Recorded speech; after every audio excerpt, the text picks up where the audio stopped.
This is the Lone Crater YouTube. We hope this video helps. You start by connecting both cameras to your computer using capture cards or USB. This gives separate video feeds. Once connected, open OBS or your chosen switcher and add 2 video capture device sources so you can name and position each. Make sure frame rates and resolutions match to avoid sync drift. If they differ, set the higher camera to downscale. You do this now to avoid later encoding conflicts and to have instantaneous camera switching during the live stream. Now build the middle workflow.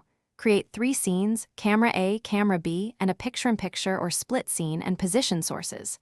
Once done, assign hotkeys for fast switching and enable studio mode so you preview before going live.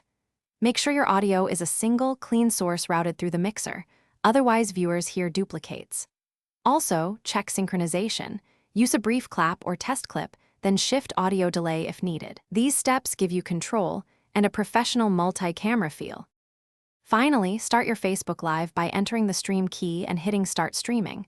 Then monitor the OBS stats and Facebook's Stream Health panel. Once live, switch between scenes smoothly with hotkeys and use the preview to avoid abrupt cuts.